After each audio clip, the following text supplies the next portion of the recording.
Romance anime. Romance anime. Romance anime? It's certainly one of the genres of all time, and of the 78 manga and anime that I have watched, 34 are what I would consider to be romance anime. So I'm obviously quite fond of the genre, but it definitely has its flaws. While there are people out there that have seen over 100 series in this genre, I think 34 makes me qualified enough to know what makes one good or bad.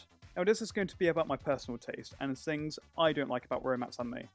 Things I believe that if they were to be implemented would improve most series.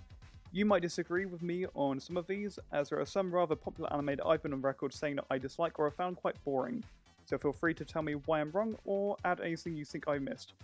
Anyway, enough yapping.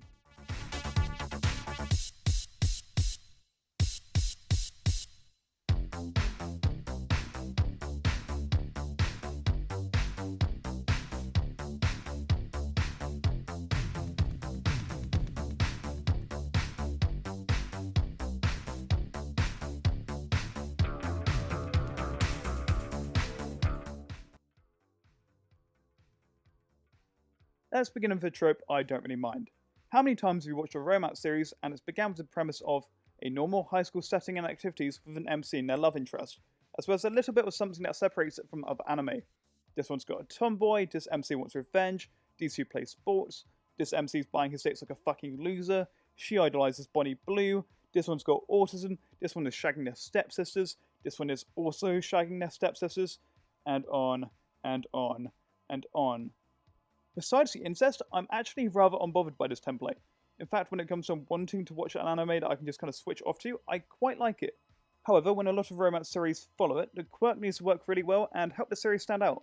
Also needs to be well written, because if it's not, it can make or break a series, especially if it gets out of hand. So if you have a quirk, make sure it's a good one. As a 22-year-old grown adult man, I don't really want to be seeing anime titties every 2 seconds. I'll be making a separate video about this, because for how much I like over-the-top shows like High School DxD and Prison School, where it kinda works, if it's just a random rom-com or slice of life, I don't think it's needed. A female character sat there thinking to themselves, why do they need to be bathing? Oh, the girl group is gossiping, why do they need to be in an onsen? I get why it unfortunately has to be there, and why it's included in a lot of series, and I'm glad the amount of series it's being included in is starting to reduce. However, when it is there, it does just make you feel like a nonce, and no one wants that. Right, if I have to sit through more than 20 episodes just for nothing to occur or develop with the main storyline, I'm out. Now this isn't saying I don't like slow burns, in fact I think I actually quite like them. There should be other story or conflicts going on to help carry through the episodes to make sure they're actually entertaining. For example, when it comes to Blue Box, while Chinatsu and Taiki are obviously endgame, the sports tournaments and initial love triangle elements give more meat to the inevitable romantic plot points.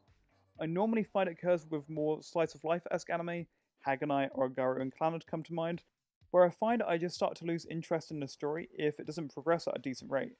It's a personal preference, but else I do just find myself getting quite bored. The best way to do this is to keep the pace of the romantic plot moving, even if it does have to take a few detours along the way. Speaking of detours, I believe that romance anime can benefit from having the romance as a secondary or co-genre. I'd argue that anime like Lovers' War are comedies first while still fully developing their romance and often using it as a base for their plot. In essence, in story being a romance first, but in writing being a comedy. Now this isn't always the case. Golden Time, for example, was one of my favourite anime, and that is a pure romantic comedy. The same can be said for other series like Masamune Revenge that probably wouldn't benefit from having a second genre. Yet series like Blue Box and The Apothecary Diaries prove that building other storylines outside of your romance will often greatly improve the series. As I've mentioned before in my Blue Box videos, having other genres that are just as much or sometimes even more attention can help diversify the anime and stop it from becoming stale. Where some other series, for example, might add in filler episodes to take a break from plotlines, The Apothecary Diaries, for example, can add in another puzzle or conspiracy to solve, and then get back to Mama and Jinshi or a plotline with the concubines.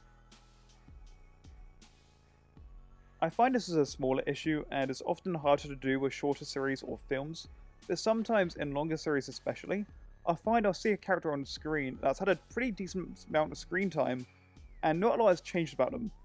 I talk about this more in my Blue Box video when it comes to Kyo, and it seems like these characters are only really around to be a plot device. A character that can walk in, divulge exposition to the MC or love interest, and keep the wheel turning. It's often a best friend or intelligent character in the anime, and while it's fine that they can have this purpose, sometimes it comes across that that's that character's sole purpose. We don't exactly need to have mundane conversations shown, but they need to be shown to have a personality and relationship with people outside of just pushing the MC and love interest together. I believe that the same should apply to all characters with a decent amount of screen time, not just particularly in romance anime, as it often makes the stories and the world just seem a bit more developed and complex. As a general rule, I think if these rules were applied to almost any romance anime, it would probably improve it for me. Blue Blocks wouldn't have those weird couple scenes, and Rent-A-Girlfriend would probably be wrapped up within 100 chapters. Anyway, let me know if this list is completely wrong or if I've missed anything, and I'll see you guys later.